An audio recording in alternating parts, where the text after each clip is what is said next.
ಪರಾಗ್ ಹಾಗೂ ಗುಟ್ಕಾ ಪದಾರ್ಥಗಳು ಆರೋಗ್ಯಕ್ಕೆ ಹಾನಿಕಾರಕ. ಗುಟ್ಕಾ ತಯಾರಿಕಾ ಮತ್ತು ಶೇಖರಣೆ ಕಂಪನಿಗಳಿಗೆ ಸರ್ಕಾರದ ಕೆಲವೊಂದಿಷ್ಟು ನಿಯಮಾವಳಿಗಳು ಇದೆ. ಆದರೆ ಹಣ ಮಾಡುವ ಉದ್ದೇಶದಿಂದ ಕಳಪೆ ಮತ್ತು ಕ್ಯಾನ್ಸರ್ಕಾರಕ ಕೆಮಿಕಲ್ ಹಾಕಿ ಗುಟ್ಕಾ ತಯಾರು ಮಾಡುವ ದೊಡ್ಡದಾದ ಬೃಹತ್ ಜಾಲವನ್ನ ನಿಮ್ಮ ನ್ಯೂಸ್ 88 ಕನ್ನಡ ವಾಹಿನಿ ಪತ್ತೆ ಹಚ್ಚಿದೆ.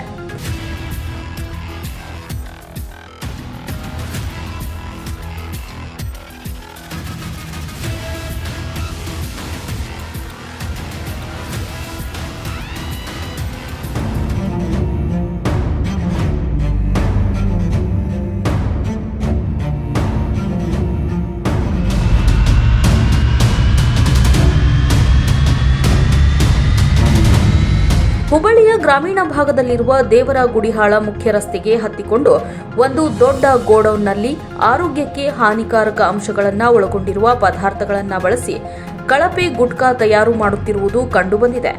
ಒಟ್ಟು 3 ಗೋದಾಮಿನಲ್ಲಿ ಗುಟ್ಕಾ ಮತ್ತು ಕಚ್ಚಾ ವಸ್ತು ಜೊತೆಗೆ ಪ್ಯಾಕಿಂಗ್ ಮಾಡಿ ಮಾರುಕಟ್ಟೆಗೆ ಮಾರಾಟ ಮಾಡಲಾಗುತ್ತಿದೆ. ಕೋಟ್ಯಂತರ ಮೌಲ್ಯದ ಕಳಪೆ ಗುಟ್ಕಾ ತಯಾರಿಕೆ ಮತ್ತು ಶೇಖರಣೆ ಜೊತೆಗೆ ಬೇರೆ ಜಿಲ್ಲೆಗೆ ಮಾರಾಟ ಮಾಡುತ್ತಿರುವುದು ಕಂಡುಬಂದಿದ್ದು, ಇಂತಹ ದಂಧೆಕೋರರಿಗೆ ಸ್ಥಳೀಯ ಸಂಬಂಧಪಟ್ಟ ಅಧಿಕಾರಿಗಳು ಹಾಗೂ ಆಹಾರ ಮತ್ತು ಸುರಕ್ಷತಾ ಗುಣಮಟ್ಟ ಅಧಿಕಾರಿಗಳು ಯಾವ ರೀತಿ ಕ್ರಮ ಕೈಗೊಳ್ಳುತ್ತಾರೆ ಎಂಬುದನ್ನು ಕಾದು ನೋಡಬೇಕಿದೆ.